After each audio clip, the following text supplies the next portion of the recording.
Hello बच्चों, कैसे हैं आप सब लोग। स्वागत है आपका आपके अपने चैनल पीके फिजिक्स स्टडी पर। आज हम शुरू करने जा रहे हैं रे ऑप्टिक्स का एक दूसरा वीडियो, जिसमें हम डिस्कस करेंगे चिन्ह परिपाटी के बारे में।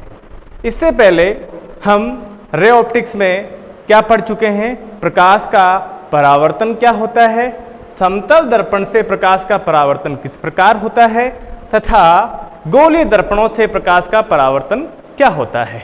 आज चिन्ह परिपाटी में अपन ये देखेंगे कि जो भी आपकी गोलीय सतह हैं उनसे प्रकाश का परावर्तन और अपवर्तन जब होता है तो वहाँ पर जो संबंधित राशियाँ होती हैं उनके चिन्ह किस प्रकार से लिए जाते हैं। जैसा कि आपको पता है कि जहाँ पर दर्पण के सामने जहाँ पर वस्तु रखी जाती है, ध्रुव से उस वस्तु की जो दूरी होती है वो कहलाती है बिंब दूरी, तथा ध्रुव से जहाँ पर प्रतिबिंब बनता है उसके बीच की दूरी क्या कहलाती है, प्रतिबिंब दूरी। इसके अलावा ध्रुव से फोकस के बीच की दूरी फोकस दूरी कहलाती है। तो इन सब राशियों के चिन्ह किस प्रकार से आप लेंगे सूत्रों के अंदर, वो सब अपन चिन्ह परिपाटी में सीखेंगे। ठीक है, इसे नवीन कार्तीय चिन्ह परिपाटी के नाम से भी जाना जाता है, क्योंकि अपन जो आपका मुख्य अक्ष होता है उसको एक्स अक्ष की तरह मानते हैं और ये मानते हैं कि जो दर्पण का ध्रुव है वो क्या है, मूल बिंदु है, तथा दर्पण वाई एक्स के अलोंग रखा हुआ है। अब इसके अंदर जो भी दूरियां नापी जाती हैं वो सभी की सभी दूरियां ध्रुव को ध्यान में रखते हुए, ध्रुव को रेफरेंस पॉइंट मानते हुए नापी जाती हैं। और हमेशा लगभग सभी कंडीशंस में अपन वस्तु को दर्पण के बाईं ओर रखते हैं।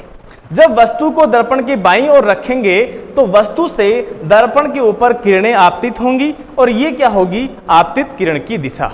यदि कोई भी दूरी इस आपतित किरण की दिशा में नापी जाए तो वो दूरी अपन कैसी लेते हैं, पॉजिटिव लेते हैं। और यदि कोई दूरी इस आपतित किरण के विपरीत दिशा में नापी जाए तो उसे कैसा लेते हैं, नेगेटिव लिया जाता है।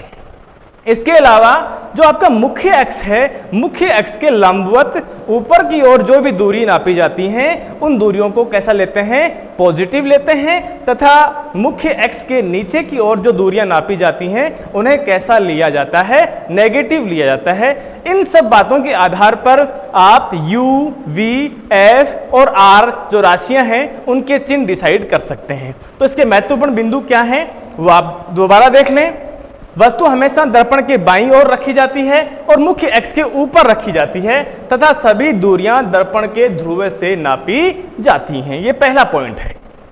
दूसरा पॉइंट, यदि कोई डिस्टेंस आप आपतित प्रकाश की दिशा में नापें, या यूं कह दें कि जब वस्तु दर्पण के कहाँ रखी हो, बाईं ओर रखी हो, तो आप ये भी कह सकते हैं कि यदि आप P से पॉजिटिव एक्स डायरेक्शन में कोई दूरी नापें तो वो दूरी आप कैसी लेते हैं, पॉजिटिव लेते हैं। और यदि कोई दूरी आपतित किरण के विपरीत दिशा में नापी जाती है तो वो दूरियां कैसी ली जाती हैं, नेगेटिव, ऋणात्मक ली जाती हैं। नेक्स्ट पॉइंट ये है कि यदि मुख्य अक्ष के लंबवत ऊपर की ओर आप कोई डिस्टेंस मेजर करें तो वो आपको कैसी लेनी है, पॉजिटिव। और यदि आप मुख्य अक्ष के नीचे की ओर कोई दूरी डिसाइड लेते हैं तो वो कैसी ली जाती है, नेगेटिव ली जाती है। इन्हीं पॉइंट्स के आधार पर अपन U, V, F जो बिंब दूरी, प्रतिबिंब दूरी, फोकस दूरी और वक्रता त्रिज्या जो हैं उनके चिन्ह डिसाइड करते हैं। तो यहाँ पर एक इंपॉर्टेंट बात ये निकल के आई, हमने ये कहा कि सभी कंडीशन में जो वस्तु है दर्पण के बाईं ओर रखा जाता है। इसका मतलब ये हुआ कि जो बिंब दूरी है, जो U का वैल्यू है, लगभग सभी कंडीशन, लगभग क्या सभी कंडीशन में ही अपन उसको कैसा लेते हैं, नेगेटिव लेते हैं। और जो प्रतिबिंब बनेगा, कुछ कंडीशन में प्रतिबिंब दर्पण की साइड ही बनता है, कुछ में पीछे की ओर बनता है। जहां प्रतिबिंब पीछे की ओर बनता है वो प्रतिबिंब दूरियां कैसे ली जाती हैं, पॉजिटिव ली जाती हैं। और यदि परावर्तक पृष्ठ की दिशा में ही, उसके सामने ही आपका प्रतिबिंब बने तो वो दूरियां नेगेटिव ली जाती हैं। ठीक है, अब बात करें एक इंपॉर्टेंट पॉइंट कि फोकस दूरी कैसी होती है दर्पणों की।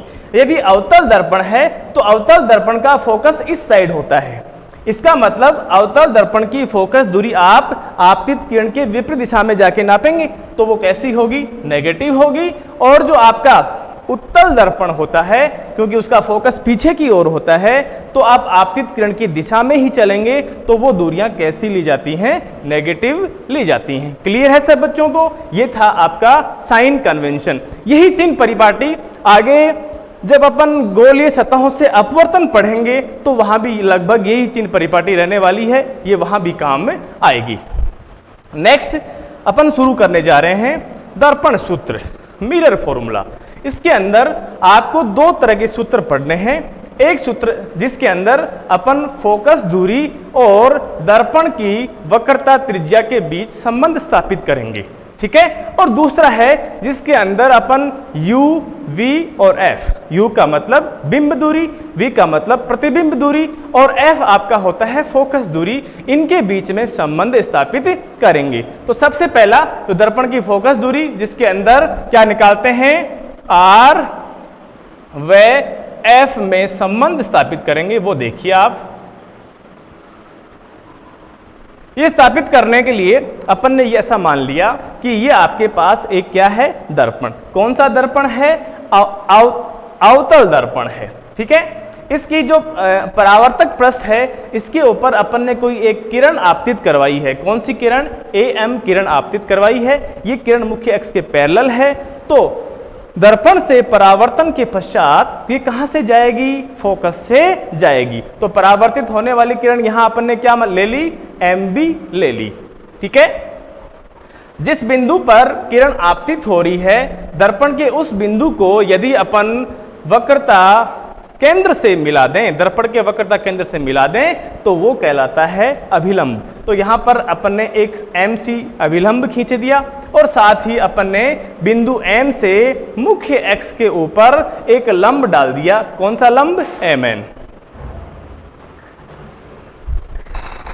ठीक है। अब इसको अपन सूत्र का स्थापित करने के लिए क्या करेंगे, आप यहां पे क्लियर देख रहे हैं कि ये जो एंगल है, ये जो I एंगल है वो क्या है, आपतन कोण। और ये वापस जो किरण जा रही है, क्योंकि अभिलंब के साथ ये कोण बन रहे हैं, तो ये क्या है, ये आपका परावर्तन कोण। और परावर्तन का नियम ये कहता है कि परावर्तन के दौरान आपतन कोण परावर्तन कोण के बराबर होता है, ठीक है। तो सबसे पहला तो आप यही देखेंगे कि एंगल AMC किसके बराबर है, एंगल CMF के बराबर है। और दोनों ही एंगल को अपन ने क्या मान लिया, थीटा मान लिया, ठीक है। जब ये दोनों एंगल थीटा हैं तो ये जो AMF जो एंगल है पूरा, ये कितना हो जाएगा, 2 थीटा, ठीक है। तो आप ये कह सकते हैं कि अतः एंगल AMF कितना हो गया, थीटा, और थीटा जुड़ जाएगा तो आप ये कह सकते हैं कि ये हो गया 2 theta, theta plus theta equal to 2 theta. अब देखो अपन ये कहें कि ये जो दो पैरेलल किरणें हैं इनको एक MC तिर्यक रेखा काट रही है, तिरछी काट रही है, तो ये वाला जो एंगल है ये और ये वाला एंगल दोनों क्या होंगे, बराबर होंगे, क्योंकि दोनों क्या हैं, एकांतर कोण है।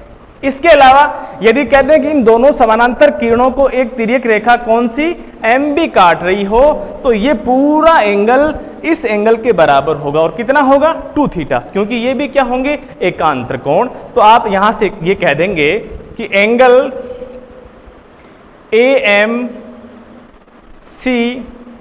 बराबर होगा एंगल MCF, और कितना होगा, थीटा, या MCP बोल सकते हैं इसको, MCP। दूसरा MC, इन त्रिभुजों के अंदर इसको बोल देंगे एंगल MCN। ये दोनों थीटा होंगे। क्यों होंगे दोनों थीटा, क्योंकि ये दोनों कैसे कोण हैं, एकांतर कोण है। इसी के अलावा आप कह दें कि AMF जो एंगल है, AMF वो किसके बराबर होगा, MFN के, एंगल एफ एन के बराबर होगा और कितना होगा 2 थीटा। क्यों? क्योंकि ये भी कैसे कोण है? एकांतर कोण है। अब यहां पर दो त्रिभुज ले लें आप। कौन से दो त्रिभुज लें? पहले मैं ले रहा हूं सी एम एन, ठीक है, त्रिभुज सी एम एन, और इसमें अगर मैं tan थीटा निकालूं तो tan थीटा मेरा कितना आएगा? tan थीटा होता है लंब बटा आधार, तो लंब है mn बटा आधार क्या हो जाएगा यहां पर? cn, mn बटा cn। इसी प्रकार त्रिभुज कौन सा? mfn, त्रिभुज mfn, इसमें ये एंगल 2 थीटा है तो इसके सापेक्ष में त्रिकोणमितीय अनुपात ले लूं 2 थीटा, तो वो कितना हो जाएगा? वो हो जाएगा मेरा mn अपॉन fn। ये मेरे दो इक्वेशन आ गए।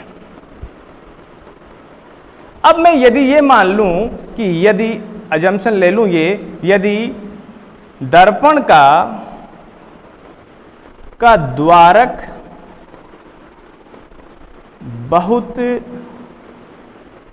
छोटा हो, दर्पण का द्वारक बहुत छोटा हो, तो अपन ये मान सकते हैं कि जो किरण आ रही है ये मुख्य अक्ष के बहुत नज़दीक है, मतलब ये M बिंदु मुख्य अक्ष के बहुत नज़दीक है। उस कंडीशन में जो एंगल बनेंगे थीटा और 2 थीटा वो क्या होंगे? बहुत ही छोटे छोटे कोण होंगे। और साथ ही उस कंडीशन में P और N को अपन लगभग क्या मान सकते हैं? समपाती मान सकते हैं। तो आप ये कह देंगे अगर ऐसा है तो थीटा व 2 थीटा अति अल्प कोण होंगे। दूसरी बात, और दूसरा ये कह सकते हैं कि P व N समपाती होंगे। जब ऐसा मान लिया तो आप ये कह सकते हैं छोटे कोणों के लिए tan थीटा लगभग किसके बराबर? थीटा के बराबर, व tan 2 थीटा लगभग किसके बराबर? 2 थीटा के बराबर। इन दोनों इक्वेशन में इसकी जगह अपन थीटा और 2 थीटा रख देंगे और साथ ही n की जगह क्या प्रतिस्थापित कर देंगे? p रख देंगे। तो आपका जो इक्वेशन 1 और 2 है वो इस प्रकार से हो जाएगा। अतः समीकरण 1 व 2 कैसे हो जाएंगे? उसको लिखेंगे थीटा इक्वल टू MP बटा CP व 2 थीटा इक्वल टू कितना? MP बटा FP। ये नए इक्वेशन हो गए।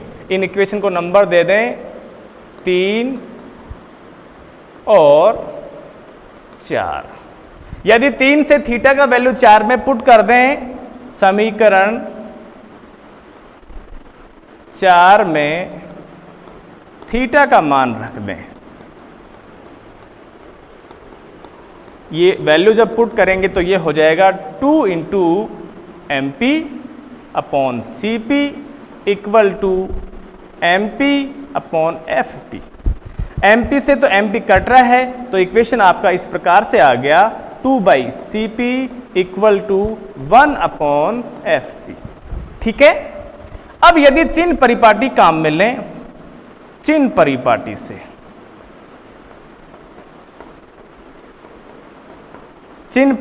से आप ये कह देंगे कि CP का मान क्या होगा। इस डायग्राम में आप देख सकते हैं CP क्या है? CP दर्पण का क्या है? वक्रता त्रिज्या। और वक्रता त्रिज्या आप कैसी लेंगे? क्योंकि आपतित किरण के विपरीत दिशा में आप दूरी नाप रहे हैं तो वो होगी चिन्ह परिपाटी से -r, तथा FP ये क्या होगी? FP जो है वो है फोकस दूरी और वो भी क्या होगी? नेगेटिव, तो -f। ये वैल्यू अपन ने ले ली, -f। ये वैल्यू उसमें रखें समीकरण नंबर 5 में। तो समीकरण 5 किस प्रकार से हो जाएगा? 2 by minus R equal to 1 by F, minus का एफ, माइनस माइनस दोनों साइड से हट जाएगा तो एफ इक्वल टू आ जाएगा आर बाई 2। और यही अपन निकालना चाह रहे थे। ठीक है, अपन चाह रहे थे आर और एफ में संबंध, जो अपने पास निकल के आया है F equal to R by 2, मतलब दर्पण की फोकस दूरी वक्रता त्रिज्या की आधी होती है। ये था आपका पहला दर्पण सूत्र। ठीक है, जो एफ और आर के बीच में रिलेशन स्थापित करता है। ठीक है, इसके बाद ये शायद आपको क्लियर है। इसके बाद अपन नेक्स्ट देखते हैं दर्पण समीकरण क्या है, मिरर इक्वेशन आपका क्या है और ये कैसे निकालें। देखो,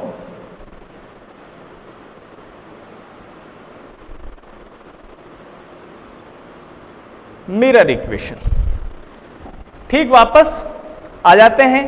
मिरर इक्वेशन निकालने के लिए दर्पण के सामने आपने कोई एक वस्तु ए बी रख दी है और इसका किरण आरेख जो है वो खींचा है। इसमें अपन ने दो किरणें प्रतिबिंब बनाने के लिए दो किरणें ली हैं। एक जो मुख्य एक्स के समानांतर आ रही है वो कहाँ से, फोकस से जाएगी, और दूसरी किरण जो दर्पण के ध्रुव पर आपतित हो रही है वो कहाँ से जाएगी, उतना ही एंगल बनाते हुए वापस सममित रूप से लौट जाएगी। ये अपन ने पढ़ा है। मतलब उतना ही एंगल का मतलब ये जितना एंगल होगा उतना ही एंगल ये होगा।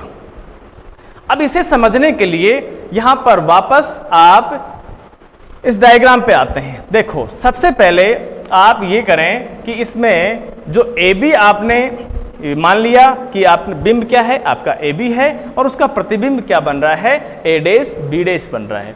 यहाँ पर मैं ये कह दूं कि जो मेरा P है ध्रुव से मेरी जो ये दूरी है वो क्या कहलाती है, तो वो दूरी आपको पता है वो क्या होगी, फोकस दूरी, F से डिनोट करेंगे इसे। इसके अलावा जो P से ये वाली दूरी है वो क्या होगी, वो होगी प्रतिबिंब दूरी, और इसको V से व्यक्त किया जाता है।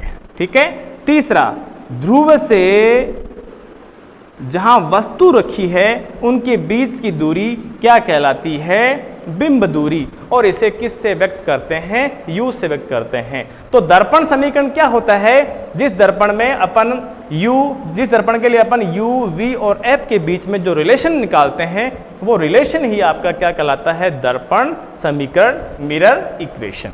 ये मिरर इक्वेशन निकालने के लिए अपन ये जो किरण आरेख लिया है इसके अंदर सबसे पहले दो त्रिभुजों की बात करते हैं। किरण आरेख आप समझ रहे हैं, दो किरणें जो आपस में यहां मिल रही हैं, यहां प्रतिबिंब बनेगा, और साथ ही आपने जो दर्पण का बिंदु M है उससे मुख्य एक्स पे एक लंब डाल दिया है। कौन सा लंब, MN। अब अगर दो त्रिभुज ले लें, कौन से, AB त्रिभुज ABP व त्रिभुज A dash B dash P, इन दोनों त्रिभुजों की बात करें, इन दोनों त्रिभुजों में आप देख रहे हैं कि जो ये वाले एंगल हैं BPA और A डैश PB डैश, ये दोनों एंगल परावर्तन के नियम से क्या होंगे, बराबर होंगे। तो आप ये कह सकते हैं कि एंगल BPA इक्वल होगा किसके, angle B dash P A dash के, परावर्तन के नियम से।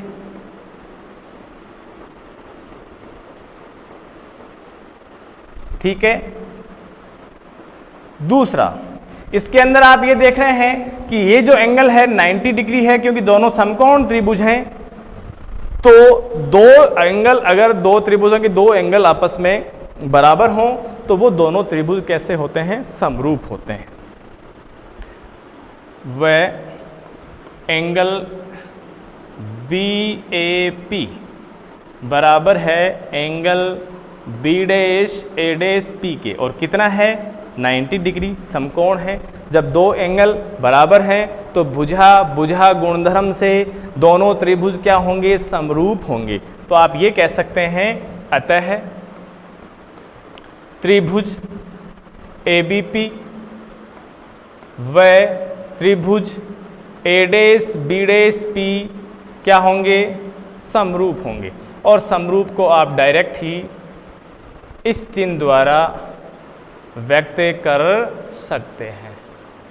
ठीक है, समरूप। और समरूप होंगे तो इनकी भुजाओं के अनुपात आपस में बराबर होंगे। तो आप ये कह सकते हैं कि ए डैश बी डैश बटा ए बी किसके बराबर होगा? ए डैश बी डैश बटा ए बी जो है वो किसके बराबर होगा? बताएं जरा। वो होगा ए डैश पी बटा ए पी के, ए पी। ठीक है, ये आपके पास एक इक्वेशन आ गई। ठीक है, इस इक्वेशन को आप बोल दें नंबर 1। दूसरा, अब यदि मैं त्रिभुज ले लूं, कौन से दो त्रिभुज ले लूं? दो त्रिभुज, त्रिभुज ए डैश बी डैश पी व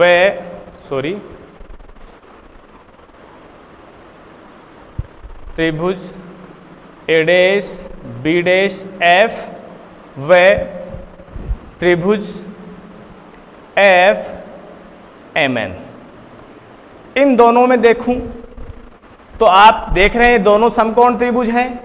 ये वाला कोण इस कोण के बराबर होगा और ये दोनों कोण शीर्षाभिमुख कोण है तो आपस में बराबर होंगे। ठीक है, तो आप ये कह सकते हैं भुजा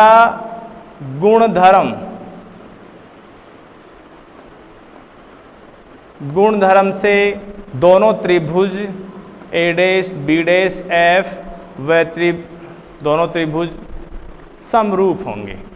समरूप हैं त्रिभुज एफ एम एन के। ये त्रिभुज इस त्रिभुज के समरूप है। तो यहाँ भी वही कि इनकी भुजाओं के अनुपात बराबर होंगे। जब भुजाओं के अनुपात बराबर होंगे तो आप यहाँ भी उसको अप्लाई करिए।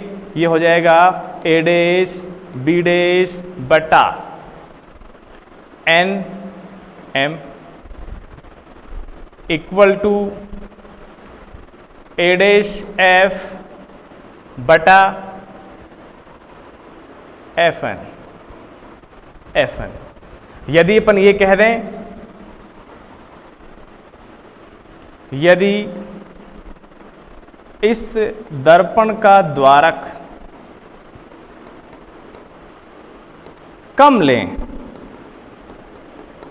लें तो वापस वही बात जो पीछे वाले टॉपिक में अपन ने कहा कि उस कंडीशन में जो एंगल्स होंगे, क्योंकि मुख्य अक्ष के नज़दीक होगा एम बिंदु, और आप ये कह सकते हैं कि एन और पी आपस में क्या होंगे? समपाती। तो एन व पी, बिंदु एन व पी समपाती होंगे। तो बिंदु एन व पी समपाती होंगे। और समपाती होंगे तो यहाँ जहाँ भी n है उसकी जगह आप क्या लिख सकते हैं? p लिख सकते हैं। ठीक है, तो ये तो हो जाएगा a डैश b डैश बटा, वैसे आप ये कह रहे हैं कि जो nm है वो किसके बराबर है? ab के। तो आपने यहाँ लिख दिया ab बराबर a डैश f बटा fn। n की जगह आपने क्या लिख दिया? fp। यहाँ ये लिख रहा हूँ कि mn किसके बराबर है? ab के बराबर।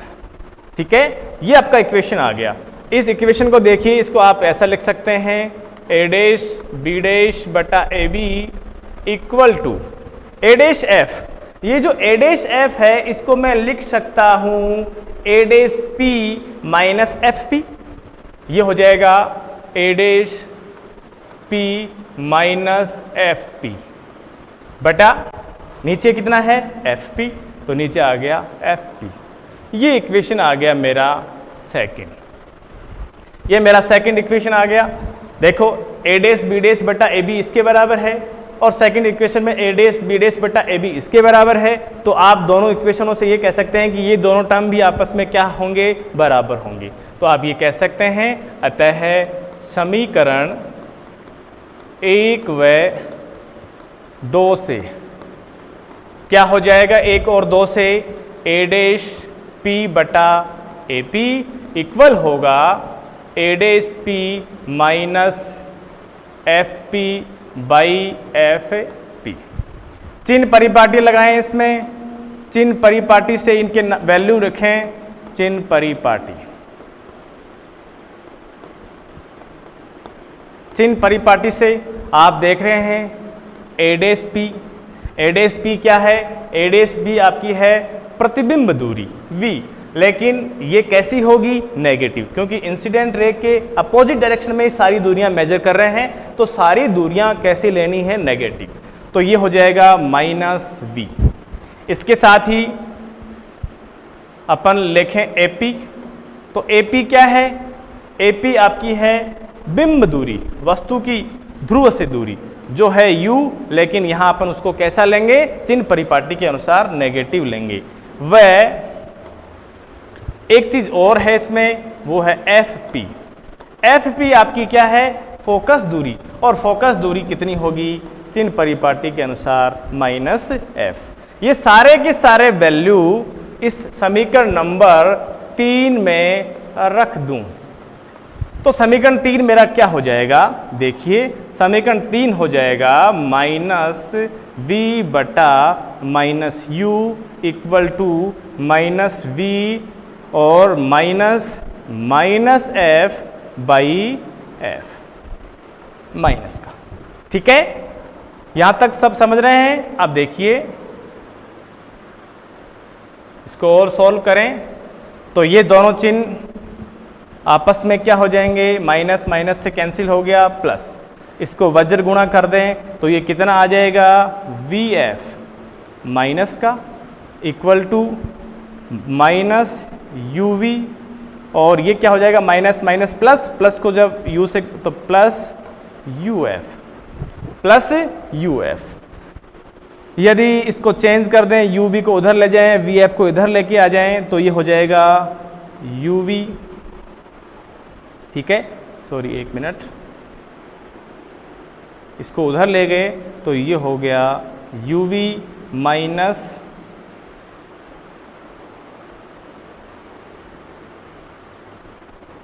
vf equal to uf। इस पूरे समीकरण में u v f का भाग दे दें, समीकरण में u v f का डिवाइड कर दें, तो समीकरण क्या हो जाएगा, ये हो जाएगा आपका समीकरण हो जाएगा u v by u v f minus V F by U V F equal to U F by U V F. जो चीज़ें कट रही हैं उनको काट दीजिए, v से v कट गया, f से f कट गया, यहाँ पर u से u कट गया, f से f कट गया, तो आपके पास ये आ गया 1 बाई एफ इक्वल टू कितना, 1 by U plus 1 by V. ठीक है, इसको इधर लेके आ गए तो ये, या फिर -1 by U equal to 1 by V. जब इसको स्थानांतरण कर दें, इधर पक्षांतरण कर दें इसका, तो ये हो जाएगा 1 by F equal to 1 by U plus 1 by V. और ये है u v और f के बीच में रिलेशन, और इसे किस नाम से जाना जाता है, दर्पण समीकरण। इसे क्या कहते हैं, दर्पण समीकरण कहते हैं। क्लियर है सबको, ये था आपका दर्पण समीकरण। नोट कर लें सभी बच्चे। इसके बाद नेक्स्ट आवर्धन क्या होता है, अपन देखेंगे कि आवर्धन क्या होता है। मैग्निफिकेशन, मैग्निफिकेशन अगर अपन ये कहें कि जो प्रतिबिंब है वो वस्तु की तुलना में कितना बड़ा है या कितना छोटा है, तो इसे अपन किसके द्वारा समझाते हैं, आवर्धन के द्वारा समझाते हैं। और इसे किसके द्वारा डिनोट किया जाता है, m के द्वारा इसे व्यक्त किया जाता है। ठीक है, यदि वस्तु जो है, वस्तु का प्रतिबिंब जो है वस्तु के बिंब के सापेक्ष उसका विस्तार कैसा है, कितना बड़ा है या कितना छोटा है, तो उसे अपन किसके द्वारा समझाते हैं, आवर्धन के द्वारा समझाते हैं। अगर इसकी परिभाषा लिखें तो वो होती है किसी वस्तु के प्रतिबिंब का बिंब के सापेक्ष विस्तार जो है वो क्या कहलाता है, आवर्धन कहलाता है। सूत्र के रूप में इसे डिनोट करें तो आवर्धन m बराबर क्या हो जाता है, वस्तु के प्रतिबिंब की ऊंचाई बटा वस्तु की ऊंचाई या बिंब की ऊंचाई। यदि अपन किसी भी डायग्राम में ये कोई वस्तु है, इस वस्तु की ऊंचाई क्या माने h और प्रतिबिंब यहाँ बन रहा है उसकी ऊंचाई मान लें h डैश, तो ये हो जाएगा m equal to h dash by h, m equal to h dash by h। ये था वस्तु AB और ये आपका आ रहा है a डैश b डैश। अब जो आवर्धन आपने निकाला है वो तो ऊंचाई के पदों में निकाला है, ऊंचाई के पदों में। यदि आवर्धन u और v के पदों में निकालें तो वैल्यू क्या होता है, बिंब दूरी और प्रतिबिंब दूरी के पदों में आवर्धन को आपको बताना हो तो आवर्धन कितना होगा, इसके लिए अपन एक बार पीछे आते हैं वापस। और आपने इस डायग्राम में एक इक्वेशन निकाला था कि a डैश b डैश बटा ab जो है किसके बराबर होता है, a डैश p बटा fe के, a डैश p बटा ap के। a डैश b डैश बटा ab ये होता है a डैश p बटा ap। समीकरण 1 से ये अपन ने लिया है, समीकरण 1 से। तो इसमें अगर चिन्ह परिपाटी से वैल्यू रखें तो a डैश b डैश क्या है, हाइट है किसकी, प्रतिबिंब की, और दूरी नीचे की ओर नाप रहे हैं तो वो कैसी लेंगे, minus h dash. ab height है किसकी, बिंब की, लेकिन ये ऊपर की ओर मेजर कर रहे हैं तो वो कैसी होगी, पॉजिटिव। इसके बाद a डैश p क्या है, a डैश b है प्रतिबिंब दूरी, इसे v से व्यक्त करते हैं लेकिन उधर नाप रहे हैं तो वो क्या होगी, माइनस v बटा AP है बिंब दूरी, वो कितनी हो जाएगी, माइनस u। यहाँ माइनस से माइनस कैंसिल हो गया तो आ गया h dash by h minus का, ये आ गया v बाई u। और जब बात करें h डैश बाई h की तो ये आ जाएगा माइनस v बाई u। और h डैश बाई h आपका क्या होता है, ये होता है आवर्धन। तो आप ये कह सकते हैं कि आवर्धन u और v के पदों में कितना हो जाएगा, अतः m बराबर आवर्धन है वो हो जाएगा माइनस v बाई u। ये हो गया v और u के पदों में। अगर आपको आवर्धन f v u इनके पदों में निकालना हो, चेंज करना हो, तो आप दर्पण समीकरण से इसको चेंज भी कर सकते हैं। ये था आज आपका एक इम्पोर्टेंट टॉपिक जो दर्पण से संबंधित था। दर्पण अपना कंप्लीट हो गया है। नेक्स्ट क्लास में अपन क्या करेंगे, प्रकाश का अपवर्तन। प्रकाश का अपवर्तन क्या होता है और उससे संबंधित घटनाएं जो हैं उनके बारे में जानेंगे। Thank you.